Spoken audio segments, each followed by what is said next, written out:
Shalom Israel. Let it give all praises, honor, and glory to Yahweh, Ba'ashem Yahushai, Ba'ashem Kakudash, double honors to the apostles and the elders of Great Millstone, and Shalom to like out there doing this work of faith and labor of love and true sincerity. All right, now I want to get into a topic based upon this quote here by Frederick Douglass. All right, and it reads, "We have to do with the past only as we can make it useful to the present and the future." All right. So, getting into this quote, what we have to do with the past only as we make it useful to the present and the future. Meaning that whatever it is from the past, you're supposed to be able to take things from the past and make it useful within your lifetime and towards the future. That's the whole purpose of looking at the past for a number of different reasons, and especially when it comes to these scriptures, because what the common saying is, in order to know where you're going, you got to know where you're from in order to know where you're going. Whichever way, brothers know what I'm talking about. And that's very important when it comes to these scriptures, as we know. So I want to start off by going to Jeremiah 6:16. "Thus saith the Lord, stand ye in the ways and see, and ask for the old paths, where is the good way, and walk therein, and ye shall find rest for your souls. But they said, we will not walk therein." So what? We have to seek what? The old paths. The old paths is the ways of Yahweh, Ba'ashem Yahushua. That's the ways of the laws, statutes, and commandments, which keep us, in these present times, and what's going to keep us going forward. And what? We know that our us as a nation of old times, we didn't keep them before, and that's what got us in the present predicament in which we're in now, according to what? Jeremiah 17:4. "And thou, even thyself, shalt discontinue from thine heritage that I gave thee, and I will cause thee to serve thine enemies in the land which thou knowest not. For ye have kindled a fire in mine anger, which shall burn forever." So the main reason why we discontinue from our heritage, why we as a people of so-called blacks, Hispanics, and Native Americans don't know who we are according to this present day times, is because what? We didn't keep the old paths. We didn't make that which was set in stone by the Lord of old times. We didn't make that a part of our present life, and we in as a nation, we didn't see it as our future lives, because what? As a nation, our people wanted to live in their own wickedness. They wanted to follow in the ways of the heathen. They wanted to make the heathen ways their customs, their present way of life, and their future way of life. Completely disregarding everything that the Most High has set up for us. So therefore, we naturally, as a people, let go of our heritage. So it was only right for the Most High to strip his goodly pleasures from us, as being that we were disobedient to him, on the overall spectrum, right? But I want to go to the book of Isaiah 33:6. Isaiah 33:6. "And wisdom and knowledge shall be the stability of thy times, and strength of salvation. The fear of the Lord is his treasure." So this is what's supposed to keep us up within what? Our current times. And the scriptures apply to all aspects, the past, the present, and the future.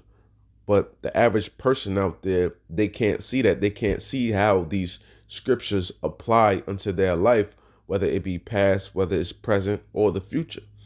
People only like to look at certain scriptures, like in Proverbs and Ecclesiastes and things, the books of wisdom, which I call them, in order to give them a quick filler up. Or you'll see a woman on social media and she posts Proverbs such and such, or this such and such, just to big herself up, to give herself some type of strength, therefore, but they don't really get into the meat and potatoes of the scriptures, because our people, they want everything to be all about them, and they want to seek everything that's good about the scriptures, but they don't want to get into the nitty gritty, right?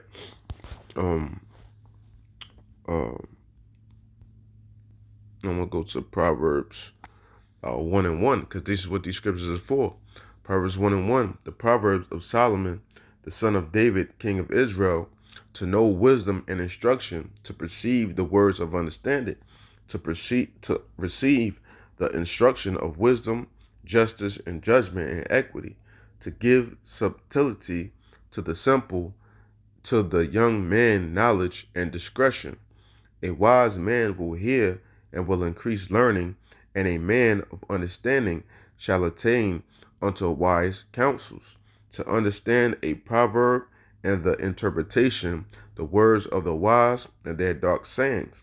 The fear of the Lord is the beginning of knowledge, but fools despise wisdom and instruction. So what? These are what the scriptures are for. All of these prime examples, they're to give what? Subtlety to the simple, to the young man, knowledge, discretion, wisdom, and it's for us to increase within our learning. So there's no way, there's no way in this present day of hell that anyone can say that these scriptures have no application to our past, our present, and our future, right? And what are we facing in these present times? We're facing what? The changing of society on a mass scale. What we're seeing, medical martial law, right? Soon we're going to be seeing actual full-blown martial law. We're seeing the race riots. We're seeing the change of the money that's slowly but surely happening within a society. So all of these things in which the scriptures refer to apply to the past. We see them going on right now, and it's definitely coming to a head within the future.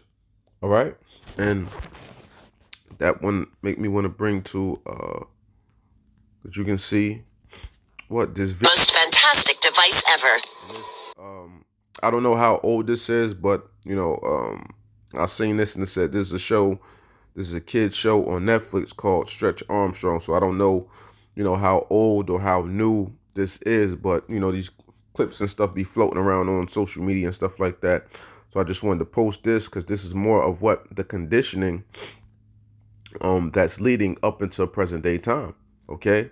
The Smart Mark. Throw your other devices away, because the Smart Mark is more than just a phone. It's part of you. Use it as cash. Book your travel. And even shoot video. Distribution points are all over the city. And don't let the lines discourage you. The Rook Unlimited Smart Mark is worth the wait. I never realized how wonderful technology could make me feel. The Smart Mark has brought order to my life. And the best part? It's absolutely free. A gift of thanks to our city from Rook Unlimited. 23% of the population has been given the Smart Mark, number 1. Time to test our system, number 6. The Flex Fighters are out there somewhere. Teaming up with Jonathan Rook. Let's put our new recruits to work. Subtly.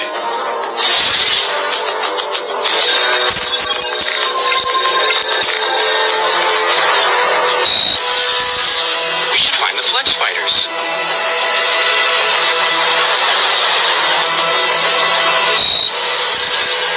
I ought to find the Flex Fighters. We should find the Flex Fighters. We should find the Flex Fighters.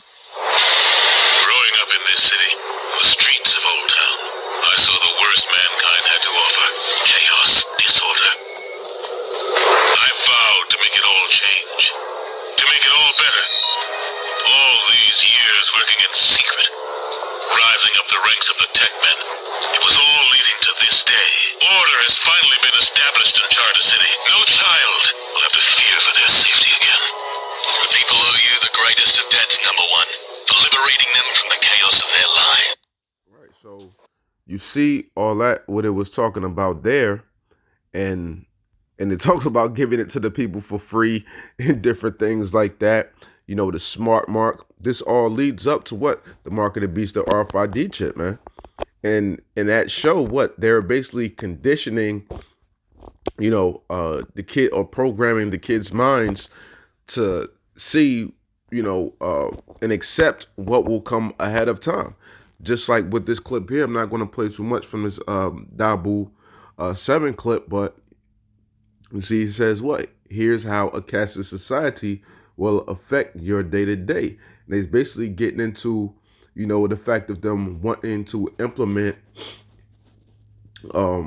these cards, because they say there are too many unbanked and underbanked, so they can implement these cards that's run on blockchain technology for people to be able to receive their funds. This way, every bit of money that you're receiving, no matter if it's a side hustle, no matter what it is, because Jake know how to get money without Esau catching on to. And Esau wants every bit of every crumb that you have within your pocket. So knowing this, Esau wants to implement, these steps that are going to lead up to the mark of the beast, the RFID chip, by starting off with these cards, so that therefore they can track every single dollar that you're making, so they can tax you on everything. And whether it's a gift from grandparents or whatever, whether you're making money doing a side hustle, mowing lawns, plowing snow, whatever the case may be. And they said that's going to be run on what? Blockchain technology. So this is ultimately a part of what the this beast cashless society system is going to be set up on, blockchain technology. Because there was something a few weeks ago that one of the brothers mentioned, and I looked into it, and there was something with the app and the card and things like that, and it's going to be run on blockchain technology. So this blockchain technology, it is a part of how they're going to be using it within this beast cashless society system, man. Okay, that's what this is all headed forward to. So this is a part of what? The past, because it comes from the scriptures prophesied by the Lord. The Lord set it in stone. It's a part of our present, because we see the systems, the money system changing, and it's definitely going to affect our future in every way possible. And what tells us this other than the scriptures? No other book within this world can tell us these things besides these scriptures, man. So these scriptures play a heavy part within our everyday lives. This is Revelations 3 and I mean 3:13. What's wrong with me? It's Revelations 13 and 16. And he caused of all, both small and great, rich and poor, free and bond, to receive a mark in their right hand or in their foreheads, and that no man might buy or sell, save he that had the mark, or the name of the beast, or the number of his name. And this is all getting into what? The mark of the beast, man. Okay? So, once again, when we look upon this quote here, we have to do with the past only as we can make it useful to the present and future. So what is the number one thing that applies to our past, our present, and our future? That is these scriptures. Thus saith the Lord, man. That is these scriptures. And no other book, shall want her mate, as it gets into as well. So, with that, I hope this segment was edifying. All right. And I'd like to give all praises, honor, and glory to Yahweh, Ba'ashim Yahushai, Ba'ashim Makakwadash, double honors to the apostles and the elders of Great Millstone, and shalom to like out there doing this work of faith and labor of love and true sincerity. Shalom.